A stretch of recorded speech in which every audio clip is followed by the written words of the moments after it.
welcome back. This is Abby from Clemson Rural Health, and today we're going to look at box 8 and our ingredients there and what meal we can make. So there's going to be a couple different meals that you could make, but today we're going to focus on making a healthier oatmeal or a more calorically and nutritionally dense version of oatmeal. So oatmeal by itself is fine. This is what it's going to look like. This is just an instant oatmeal packet, which you'll likely have in your box, and I just prepared this in the microwave with some water.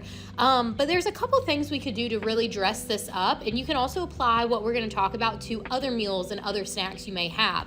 So looking at oatmeal head on, it is a higher fiber food because it is a carbohydrate, right? But it doesn't really have any protein in it. So what can we do? Well, that's why we're here. There's a couple different things we can do.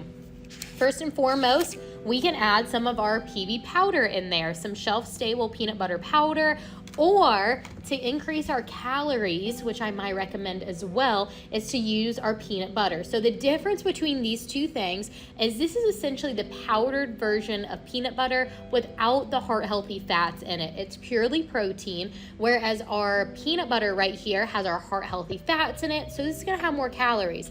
I would probably recommend this one, but I know you're also getting peanut butter powder in your box, so it's up to you on whatever you prefer. A lot of people also like to add an egg in their oatmeal or even Greek yogurt in there for added protein, and of course that's the option too. But for mine, I am going to use the PB powder because we do have it in one of our boxes that we've gotten before. I'm just going to give it a little shake in there. And so that's some extra protein in there. Now, like I said, we do have some fiber in our oatmeal, but if we wanted to add in some fruit in there, like berries, this would be another great option to get a good source of fiber in there. Also help you keep you feeling fuller longer after you eat the oatmeal. Now, I know with produce, sometimes it can go bad a little bit quicker. So another option we have is you could either do frozen fruit with no sugar added, or some of this freeze-dried fruit right here, which also makes a wonderful snack. So we want to make sure when we look on the label, we want to make sure in the added sugar column, it says 0%. We don't want any added sugar in our fruit, and the same goes for the frozen fruit as well. 0 added sugar is going to be the golden rule because then it means you're just getting fruit in there. So if we open these up, these stay shelf stable. There's a wonderful source of fiber in there, and sometimes I like it too because it adds a little bit of crunch to my oatmeal. So I'm just gonna give these a good shake in here. And then I've got a really nice balanced plate that would make a great breakfast. I have protein in here, I've got lots of fiber, I've got starches.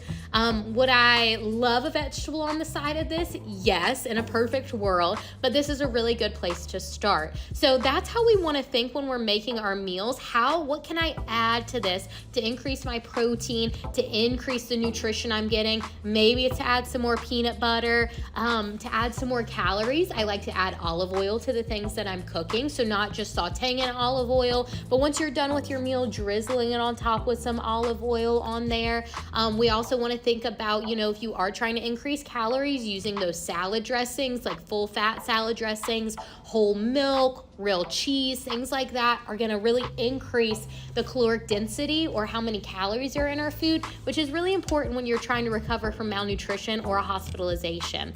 So that was our recipe for box number 8. We have 2 more boxes to go, so we will see you for box number 9. Thanks, everyone.